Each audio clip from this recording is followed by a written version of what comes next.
Please rise for the Pledge of Allegiance and remain standing for the playing of the national anthem.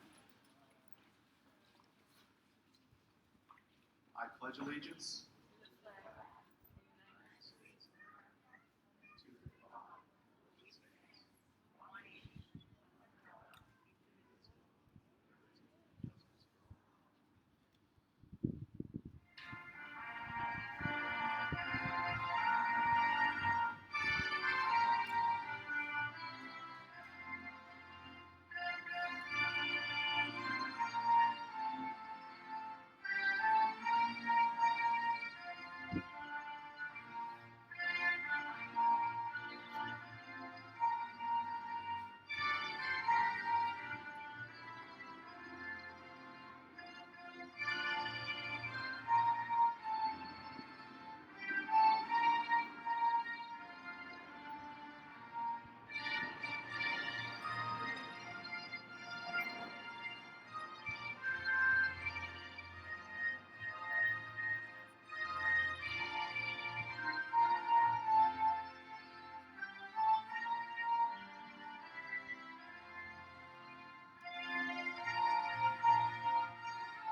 Please be seated. I don't know if you heard or not, but I did arrange for that flyover during the national anthem. Nothing's too good for our graduates. Well, we're going to begin today by welcoming Councilman Holden to the podium. He's been gracious enough to come by and say a few words to our graduates. Councilman Holden's always been a great supporter of the school, our families, and we're just so pleased to have him here today. So, Councilman Holden, thank you very much.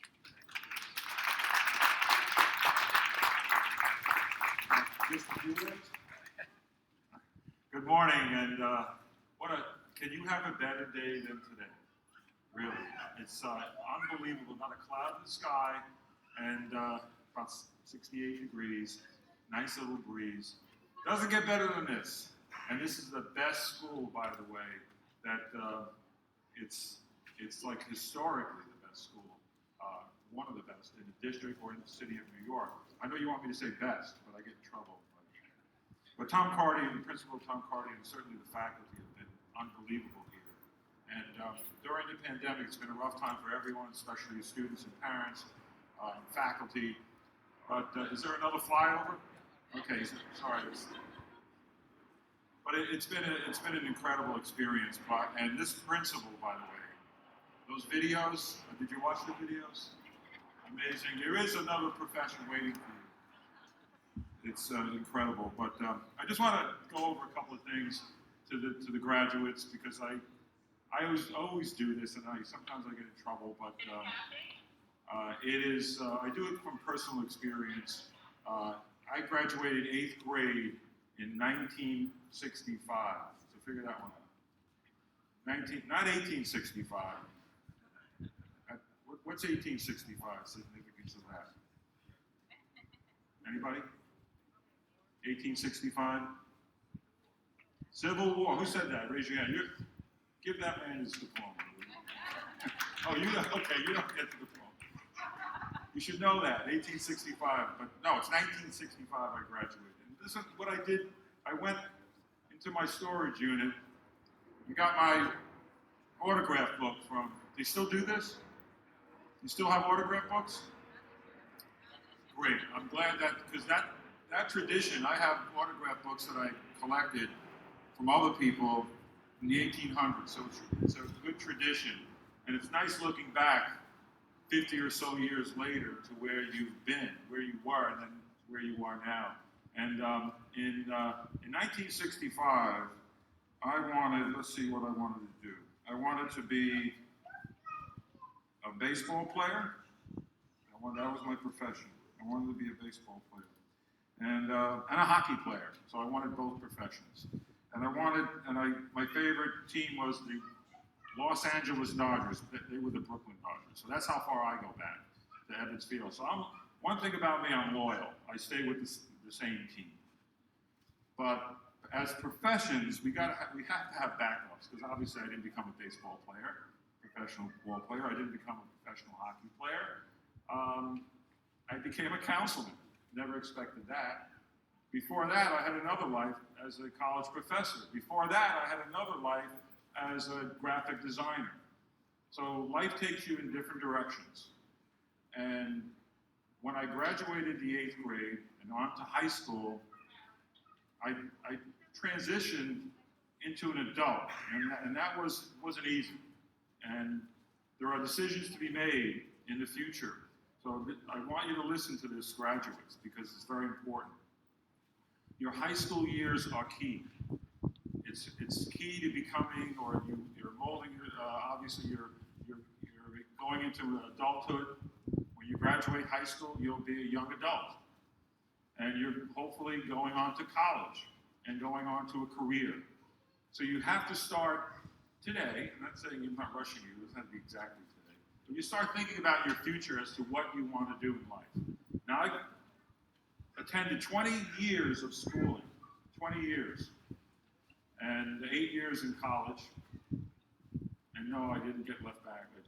I went to graduate school, 8 years in college. But the best education I got was the 3 months between high school and college. I wanted, and this was 1969, I decided I wanted to take a semester off, or not go right into college from high school. I wanted to, in 1969, we all wanted to find ourselves. Your grandparents would know what that means. So I wanted to find myself. So I took off. My mother said, you have to get a job. So I worked in a factory on an assembly line, 8 hours a day. That was the best education I got. Because I said, I can't take this a few days. This is grueling, grueling work. I can't do this for the rest of my life. I can't do it. I have to get into something, or go into something that I enjoy doing. And that's what I want to do. So I quit the factory and enrolled in college. And the rest is history.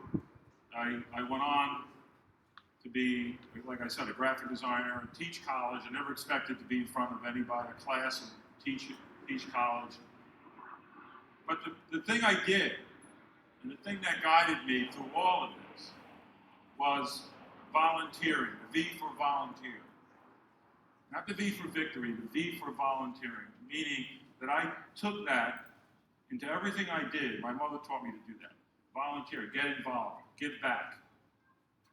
So volunteering got me ahead in life. Here's how. So whatever I did, whatever job I did, as a student aide in the college, because I had large breaks, and my father got laid off from the job, and I had to get a job while in college. So I did that. I was a student aide. But every time I did work as a student aide, I wanted to do more. I volunteered to do more than I had to. And even as in the neighborhood, people know me as volunteering on the Juniper Pacific for 30 years. I was a community board volunteer for 30 years. I did all that. I volunteered in Little League Baseball. I cut the grass at Juniper Valley Park here. I did everything was supposed to do as a responsible citizen of the community. And somehow I wound up here as a council member of the district. But again, not planned.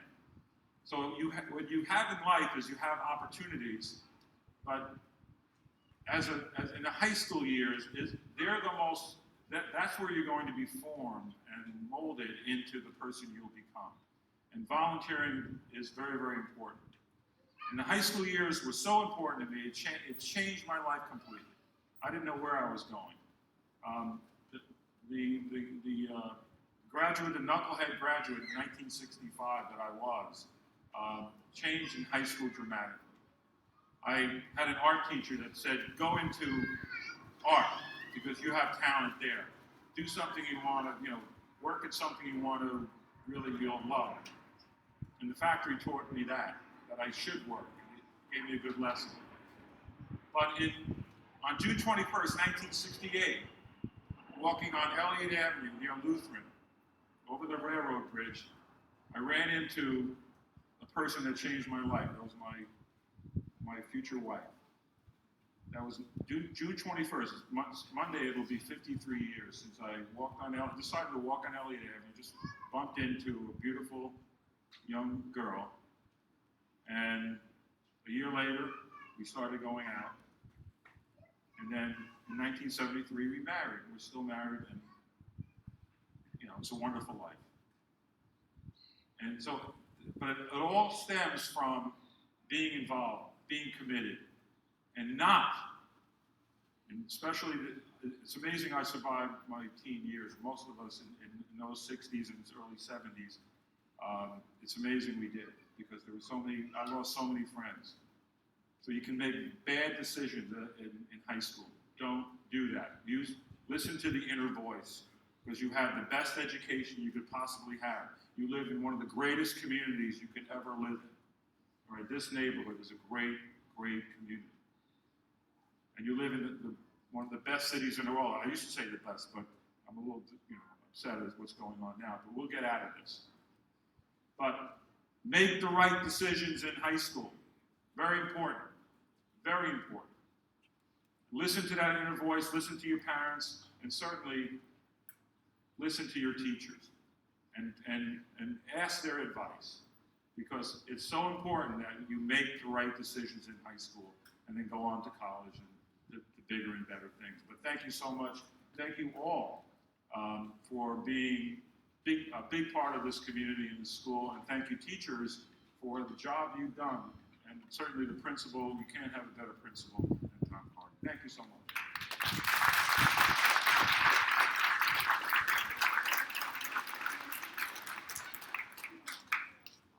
Thank you again, Councilman Bolton, for coming today and for your just unending support of our school. It is now my pleasure to introduce this year's salutatorian, Stacy Pereira, to address the graduates.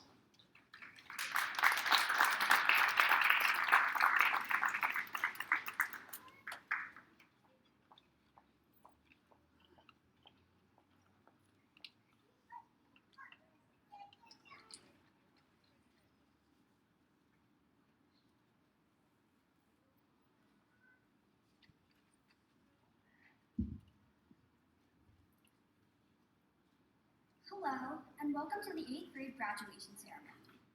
My name is Stacy Pereira, and I'm this year's salutatorian. Let me begin by saying how much an honor it is to be picked for this position from an incredible group of young students.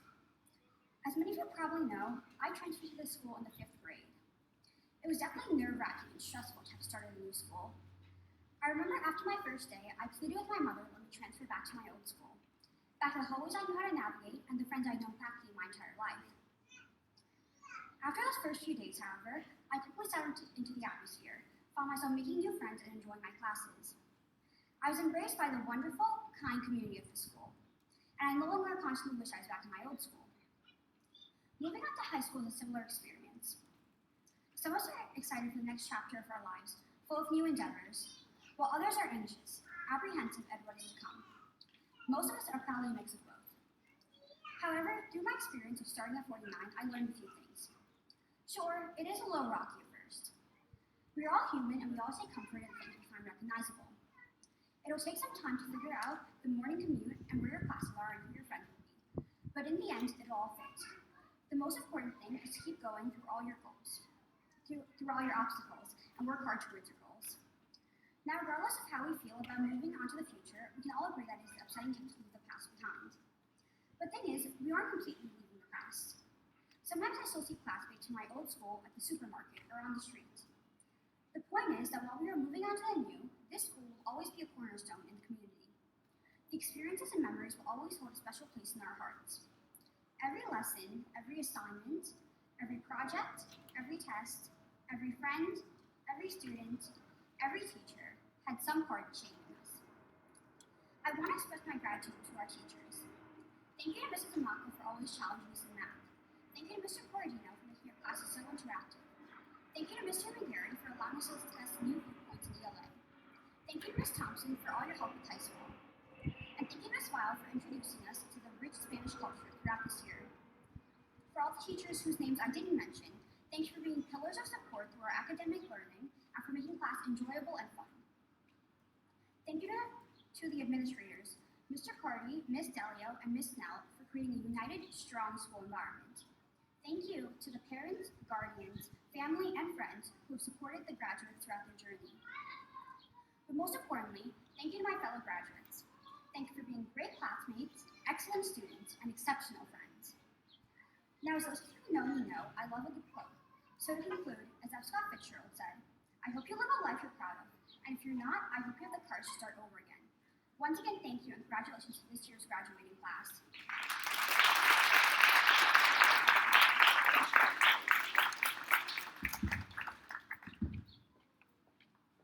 Thank you, Stacy. Well done.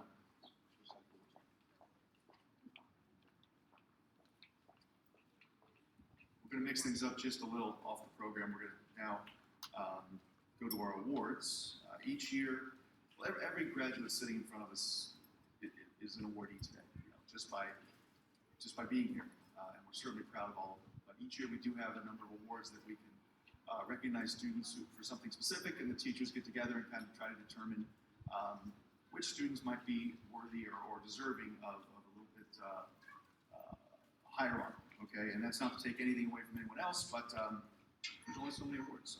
So, students, if I call your name, please come up to Ms. Delio, who will present the awardees with their awards. The award for excellence in math goes to Max Prodzewitz.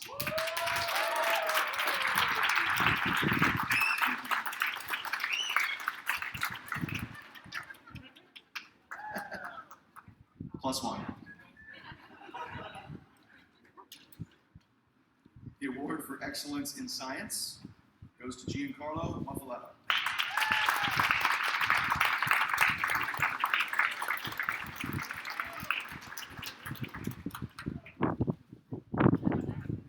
For excellence in Spanish, Christopher Gavis.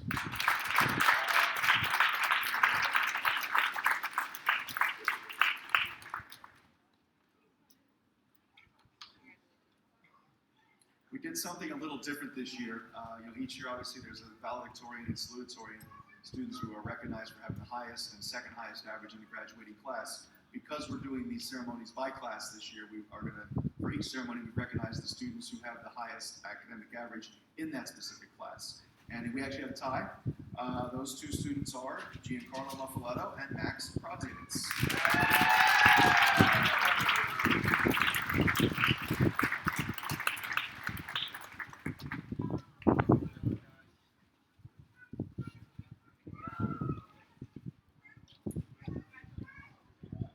Blanche Schwartz Award for Perseverance, Outstanding Character, and Commitment to Your School Community is awarded to Amoktar Suleiman.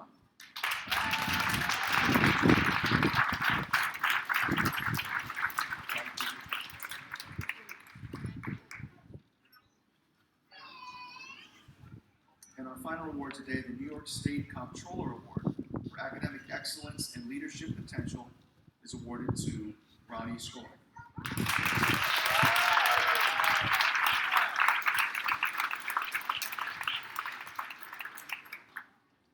Congratulations to all of our awardees. It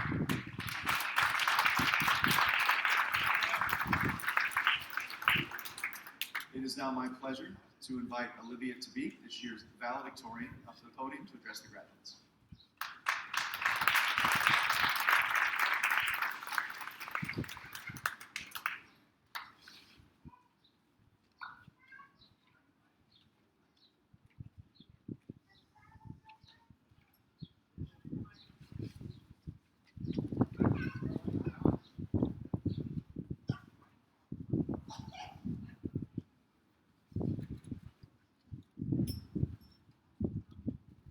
Good afternoon, everyone, and welcome to our graduation ceremony.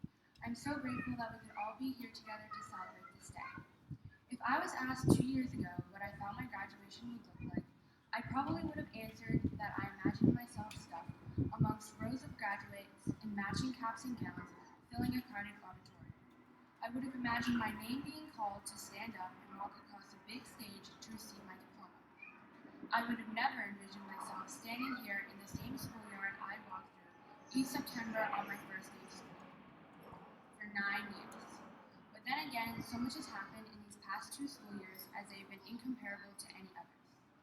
When the world turned upside down in March of 2020, I first thought that to be able to roll out of bed and join a Zoom class in my pajamas would be a dream. I didn't realize that after only a few weeks of remote learning, I would be wishing to go back to school, wishing for my life to return to normal.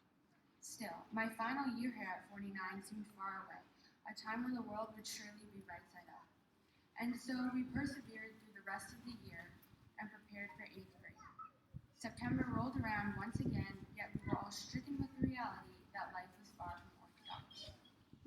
Reflecting back on this past year and a half, I realized that we have missed out on a lot of aspects of school life that we all took for granted. However, the silver lining to all of this was that we emerged from these experiences with a greater sense of self and a deeper gratitude for the most simple things in life. A lesson I could only hope we would have learned if 2020 had followed the norm. Through all of the challenges and hardships, we motivated ourselves to continue to work hard even when there seemed to be no purpose for it. We held the courage to achieve, the knowledge to excel, and the belief that we could succeed. Through the screens of our computers, we have truly conquered something that many generations could never fathom achieving. While we have ourselves to credit, we also owe a huge debt of gratitude to our parents, teachers, staff, and friends. The incredible accomplishments achieved by this class would not have been possible without the leadership of our principal, Mr. Carty, and assistant principals, Ms. Delio and Ms. Snell, as well as the continued support of our 8th grade teachers, Ms. Natmaka, Mr. Cordino, Mr. McGarry, Ms. Vile, and Ms. Thompson. Not to mention all that was learned from our past teachers, who shaped our character during formative years of our lives and provided us with the stepping stones that ultimately led us to our graduation today. You are all a part of the lessons and skills that we will take with us to the next chapters of our lives and further down the path of our futures. Now we have made it here. I would like to take this opportunity to recognize that we made it. After 9 years of education and knowledge acquired, battling through struggles never before been faced, we are finally here. Graduating in the same schoolyard that we walk through every September for the first day of school. In the same schoolyard that we played in with our friends at lunch during recess and after school every day. In the same schoolyard that we would line up with our class every morning before our teachers brought us up to start the day. In the same schoolyard that we all enjoyed great barbecues during our field days in elementary school. In the same schoolyard that marks the beginning and the end of a chapter in our lives. That first day of school when we all navigated through the chaos as kindergartners, and the last day of school, where we will all be walking out of this yard. Many memories and lessons learned carried along with us. Because of our incredible fortitude, especially through these most recent tough times, we should have nothing but the highest confidence in ourselves that we can achieve amazing things, and that our futures are brighter than the sun. However apprehensive we may be about turning the page to the next 4-year chapter of our lives, we should remember this moment to prove to ourselves that hard work will always pay off, and that persevering through hardship is a step in the direction of success. We should remember that we can find the rainbow at the end of the storm, because today is that rainbow. Today is the light at the end of the tunnel. We made it, and through all of it, we created our own paths to our own futures. In the words of Ralph Waldo Emerson, the only person you are destined to become is the person you decide to be. So, decide to accomplish your goals, decide to work hard, decide to be kind, decide to be the best person you can possibly be, decide to change the world. And whatever you do, work at it with all of your heart. Thank you very much, and once again, congratulations to the class of 2020.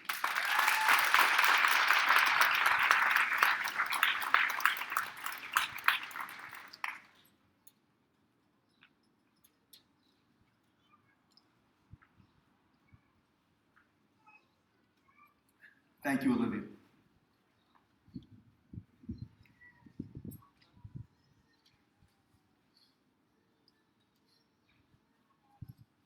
Before I begin my formal remarks, I mentioned each ceremony. Each year, there's something about each graduating class that I guess I kind of connect to personally. It varies year to year.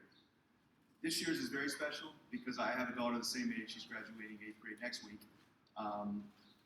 And what that means is a lot of these students I've seen over the course of the last 9 years at sporting events and things like that. Some of them I've had the pleasure of coaching again, so it really is, this cohort kind of holds a special place in my heart because I have known many of them outside of school, maybe not formally or closely, but I've known of them, for many years. So it's just nice to see, and I have a very nice personal connection to this group. So I just want to acknowledge that before I get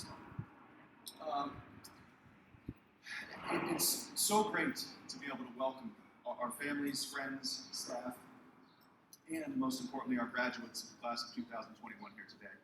We weren't sure if we could do this a few months ago, and it's just so nice to be able to do it. I think Olivia put it well. Being able to do it here in this setting is very special. I also want to say hello to all the graduates and guests who are joining us via YouTube.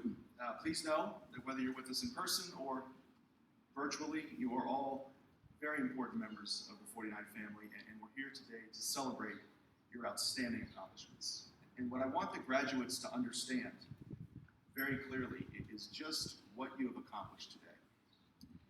I figure I probably have about 40 years, a little over 40 years of experience in schools when I consider my time as a student, a teacher, and an administrator. And I don't think that in those 40 years there's ever been a cohort of graduates who has had to overcome the adversity that you have to get where you're sitting today. In March of 2020, we shut down, thinking we'd be back in a couple of weeks.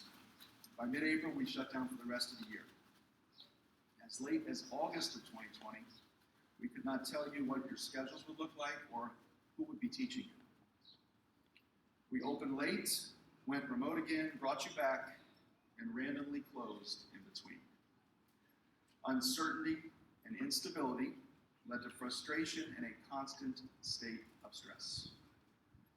The only other constants that any of you could rely on were online instruction, changing schedules, and changing teachers. Yet through it all, you kept your heads down, stayed positive, and did what you had to do with smiles on your faces. Those of you that turned your cameras on, you questioned but did not complain. You advocated for yourselves and pulled together. In many ways, you were the reason that we, the adults in your lives, made it through this. We were supposed to have the answers for you, and we did not. Because of that, you are here today ready to graduate. And if you leave us with nothing else, you each must recognize how significant this accomplishment is. And this realization should give you the confidence to know that having successfully negotiated all that's come your way since March of 2020, there's nothing that you will face from here on that you cannot handle. So it's not a question of whether you will succeed, but how will you approach that success? When faced with difficulty, will you focus on the circumstances or how you respond to those circumstances? My hope and honestly my belief is that you will focus on the latter. That confident in your success, you will lead others to find happiness by turning on the light in times of darkness. By having the strength of character to help others focus on the positive and find the path to success. By showing empathy to those who struggle to cope and being there to pick them up along the way. By remembering that if we look hard enough, we will find that our similarities far outnumber our differences, and that everyone deserves to be treated with respect and kindness, particularly during troubled times. In short, I hope that that you continue to display all the traits that you have shown for the past 15 months and for which we are also, I think by the third time I could get through this, and for which we were all so proud of you. Congratulations on all your success here at 49.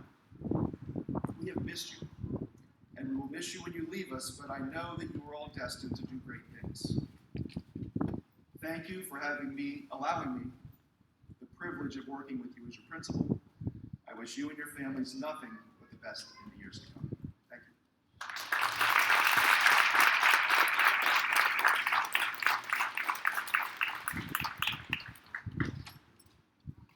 Okay, I'll now invite Ms. Amaka up to read the names of the graduates. Parents, we have,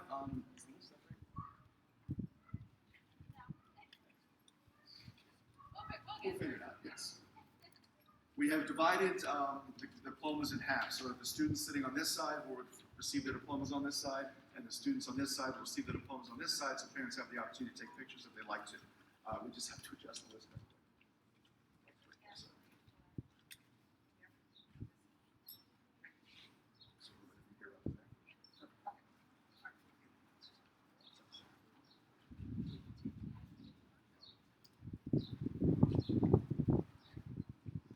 Fariza Alikulova.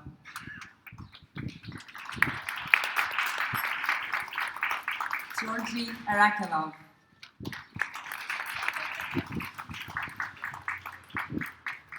Matthew Arenas. Andy Arevalo.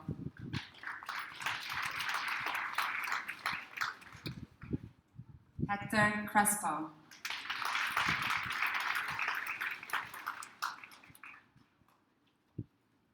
Mabel Deng.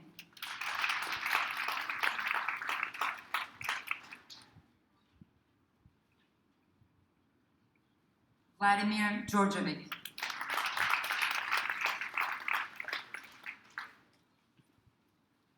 Isabella Feliz.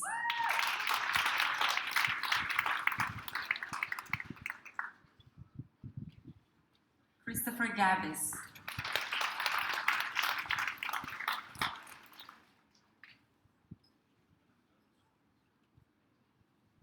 Moa Gramajo Valencia.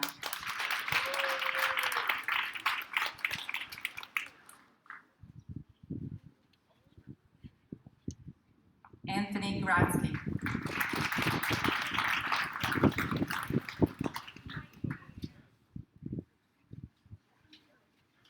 Mariangel Guevara.